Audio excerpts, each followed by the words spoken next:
Tidak apa-apa, saya sering menerima ini ilmu teman-teman. Tidak apa-apa, mari kita bahas. Ustaz, tidur kan jam 4 subuh. Saya bilang, kenapa toh tanggung sekali tidurmu? Kenapa kau tidak tunggu sholat subuh dulu? Nah jam 4 nih, apa kau bikin? Tidak ada, saya kerja Ustaz, nonton. Terus aku tunggu bola Liga Champion. Dia cerita laki-laki. Oh, jadi kau dahulukan Liga Champion. Menang atau kalah timmu? Kalah Ustaz. Itu apa yang terjadi di kamu sekarang? Pertanyaannya bagus.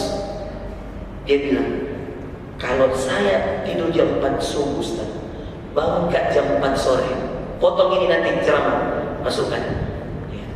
Anak muda yang tidur jam 4 subuh, bangun jam 4 sore, ini jelas salah, gak boleh, haram. Tapi na'udzubillah terjadi. Pertanyaan anak muda ini pintar kepada saya. Dia bilang, sholat apa dulu saya kerja? Bangun gak sudah waktu asar? Saya belum sholat subuh, belum sholat zuhur, belum sholat asar Ustaz. Tapi saya bangun di waktu asar. Saya tanya dia, kalau menurut kamu apa? Kalau saya Ustaz, karena subuh sudah lewat, zuhur sudah lewat, istighfar mana gigi? Saya bilang, jauh dia. Saya bilang, gimana kau belajar deh? Astagfirullah. Karena ini persoalannya tidur, kau tetap salah, kau tetap istighfar, kau tetap sholat taubat. Tapi ketika kau bangun, perhatikan teman-teman, maka dahulukan sholat yang paling pertama kau tinggalkan. Maka bangun jam 4 sore, ambil air wudu, sholat pertama iqamah, tak usah adzan, langsung iqamah, Allahu Akbar, Allahu Akbar, asyhadu an la ilaha illallah, asyhadu anna Muhammadar Rasulullah, sampai selesai. Maka rakaat pertama yang dikerjakan 2 rakaat subuh dengan niat qadaan.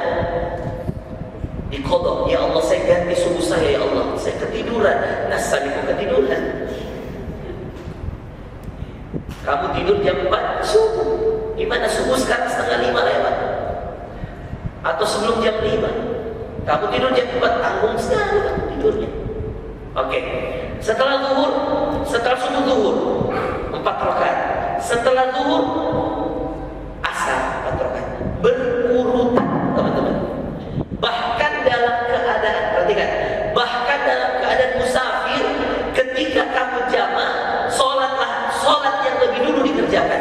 Contoh, zuhur asar, tidak sempat di waktu zuhur Ustaz, macet perjalanan ke dari Makassar ke Bulukumba, macet di Jeneponto Mosika, sholat tidak sempat. Jadi sholatnya nanti di Bulukumba Ustaz, sampai di Bulukumba sudah jam 5, jam 4 sore, sudah waktu asar, saya belum sholat zuhur. Maka apa dulu saya kerja Ustaz? Asar dulu atau zuhur dulu? Zuhur dulu.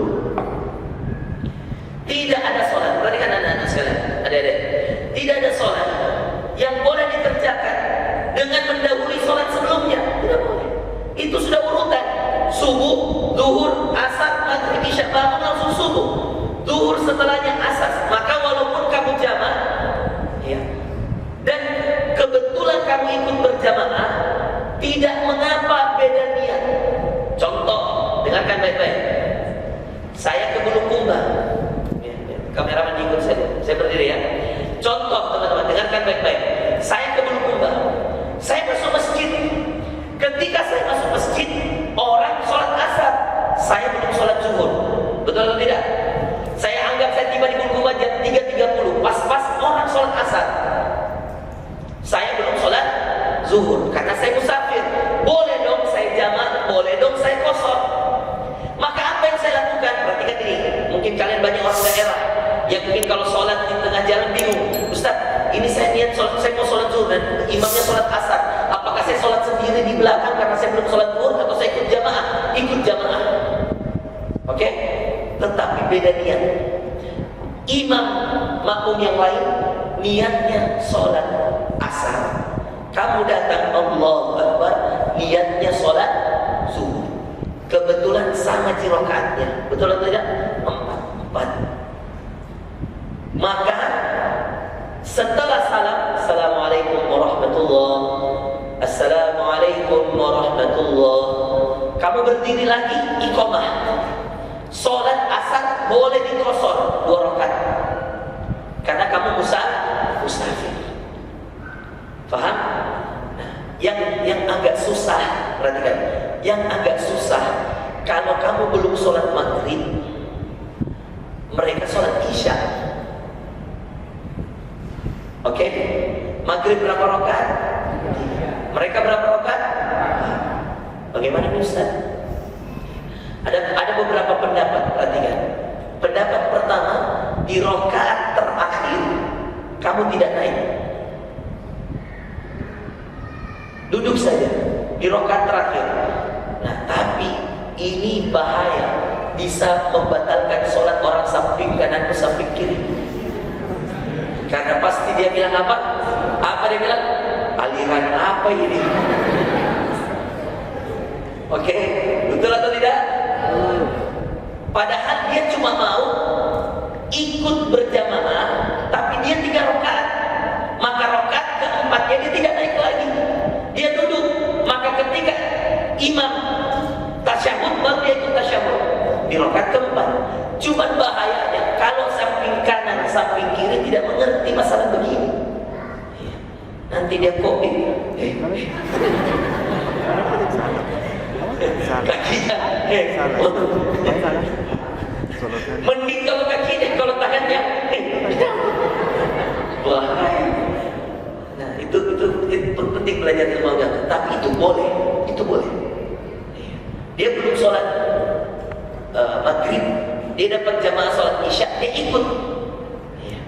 Tapi kalau pas-pas imamnya, misalnya imamnya sudah selesai 1 rakaat, baru kemudian dia rakaat kedua dia, ya tidak apa-apa, pas-pas 3. Cuman memang ada perbedaan pendapat di kalangan ulama. Karena kalau seperti itu, ya berarti tidak pas jumlah tahiyatnya. Karena tahiyatnya nanti jadi rakaat pertama, rakaat. Tapi itu tidak apa-apa. Sepertilah orang masbuk. Anda kalau biasa masbuk tahu kan? Biasa kita masbuk. Rakaat kedua, Allahu Akbar. Kita baru masuk. Kita langsung tasyahud. Nanti rakaat ke-4 tasyahud lagi. Rakaat kita tambah 1 lagi, tasyahud lagi. Jadi berapa kali kita tasyahud? 3. Biasa Ji. Paham? Jadi kalau Anda datang, Anda masbuk 1 rakaat misalkan, tidak apa-apa. Berarti Anda cuma 3 rakaat saja. Tidak ada masalah dengan tahiyatnya. Karena tahiyat, tasyahud bukan rukun sholat. Makanya kalau ada orang lupa tasyahud, sujud sahwi cukup. Oke? Paham? Penting sekali memperhatikan masalah utang piutang ini, teman-teman. Iya.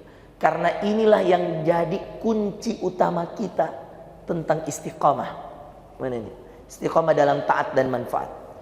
Orang yang selesai dirinya dengan semua utang piutangnya. Utang kita kepada Allah, 1. Utang kita kepada orang tua, 2. Coba tulis.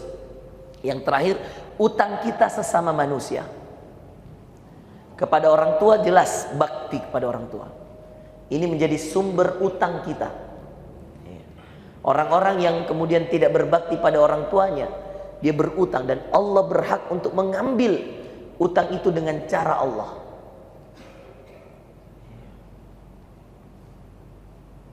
Oke? Utang kepada orang tua ini mahal sekali harganya. Kalau Allah, teman-teman, punya sifat Ar-Rahman, Ar-Rahim, Maha Pengasih, Maha Penyayang, Al-Afu, Maha Pemaaf, Al-Ghafur, Maha Pengampun. Tapi orang tua kita sekali saja disakiti dan dia tidak maafkan, itu berat sekali utangnya. Jangan pernah sakiti orang tuamu. Kapan dia tersakiti dan dia tidak maafkan, kelar hidupmu. Mau minta maaf di mana? Nggak ada jalan. Maka hati-hati dengan utang kepada orang tua. Makanya ada ayat wa qadha rabbuka alla ta'budu illa iyyahu wa bil walidain diikat oleh Allah. Jangan menyembah kecuali kepada Allah. Wa bil walidaini ihsana, dan kepada kedua orang tua engkau berbuat baik. Imma yablughanna 'indakal kibara ahaduhuma أو كلاهما فلا تقل لهما أف. Bayangkan kalau mereka sampai pada usia tua, ya, atau salah satu di antara keduanya sampai pada usia tua, jangan sekali-kali kamu mengatakan ah. Bayangkan itu, kata-kata ah saja nggak boleh sama orang tua, teman-teman. Maka saya nasihatkan pada diri saya dan antum semua, kalau mau istiqamah dalam taat, hindari ini utang-utang ini sama manusia. Dan termasuk di antara utang-utang yang bahaya, teman-teman, adalah utang ketika kemudian kita menjanjikan sesuatu, tepati. Ketika kita berkata saya akan seperti ini jika saya seperti ini, maka tepati. Karena semua yang berkaitan dengan janji harus ditepati, teman-teman.